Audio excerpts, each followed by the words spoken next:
I have already discussed the audiovisual method is the most efficient method of learning something.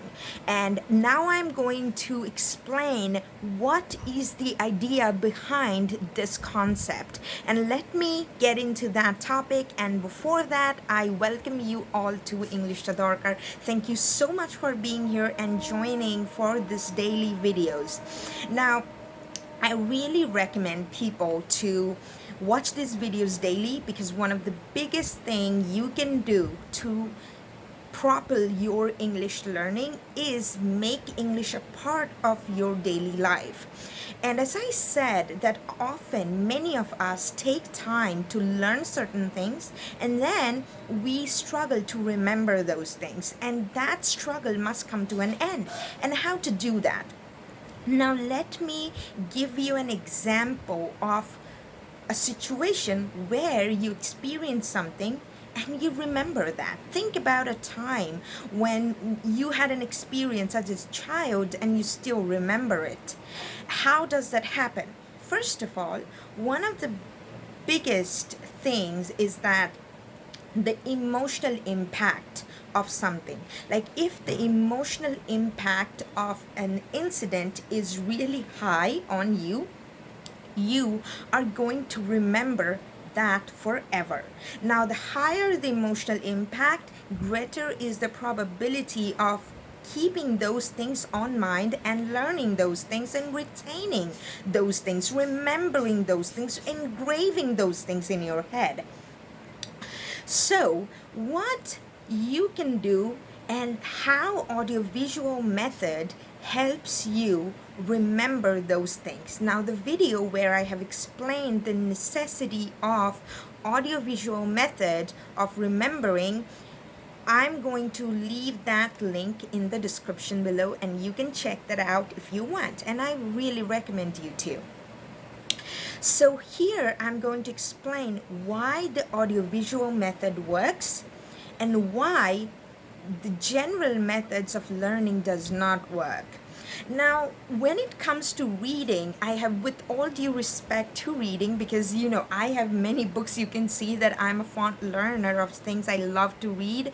I'm in love with books. But when it comes to books, we generally, involve only one sensory organ, and that is our eyes. We don't involve anything more than that. And this is why, the famous reading coach, or the first, fast reading course coach, Jim Quick, says that you need to be able to, like kids, run your finger under the lines and read as you do this, like the children. Because why? When you do that, then you are involving your eyes, one sensory organ, and your skin, another sensory organ. That is very, very important, because more you involve your senses or your sensory organs, more likely you are going to remember something. So let me recommend you one more thing. Let's say that you pick up a book, let's say a common book like Harry Potter. Now, you have the book of Harry Potter, and there is, audiobook freely available on YouTube of Harry Potter. So let's say the first book, Harry Potter and the Philosopher's Stone, you pick up that book and you play that audio and then run your fingers down the lines as they are reading it. Now, what is happening here? Your eyes are getting involved, your fingers, your touching, like your touch or skin, like the sensor, this one is getting involved, and your ears are getting involved. So out of the 5 senses, 3 are getting involved. And when you do something like that, it's like you're receiving one information like from 3 ends, and it engraves information in your head. So one of the reasons that people get distracted is by external output. And what is that external, like external disturbances that come like to our like in the time when we try to learn something, like you read something and somebody's speaking something, and like maybe a mosquito is biting you, so your mind is everywhere with the mosquito, with what other people are saying and what you're reading. And what happens is that your retention level goes down, dismally down. And how to change that? By involving your senses as much as you can. The audiovisual one, as I said, like in a video here, you're looking at my expressions and you are seeing like how I'm expressing things, how I'm moving my fingers and like I'm moving my hands, and how I'm pronouncing things.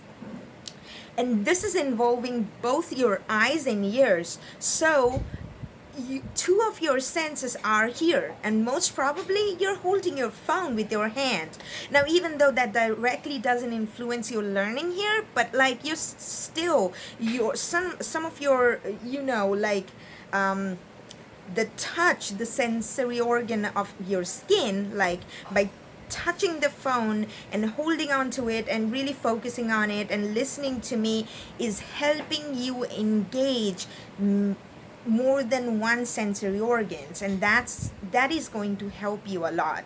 Now, remember when we used to be kids, many people would say we really need a quiet environment to study. That's because they didn't want any external disturbance which will occupy our ears and like our listening faculty. And honestly, that is not always possible because people talk. We always don't tend to get the cooperative family members. So the things that we can do is basically, play the audiobook, have the book in front of us, and just run your fingers through the page as they're reading it. So involve as many senses as possible, and more sensory involvement there is, more emotional output there will be, more engagement there will be, and with more engagement you get more like emotional reaction in your head, and as a result you remember things way easily. Thank you so much for watching this video, and if you're someone who wants to have online courses and really want to find out more interesting ways of learning things, then please contact me. And in order to contact me, you will just have to click on the link in the description below. From there, you're going to get my phone number. And I'm so glad that you're here, you're taking this journey, and I hope you join my course. And even if you don't, I'll see you tomorrow. Thank you so much for being here.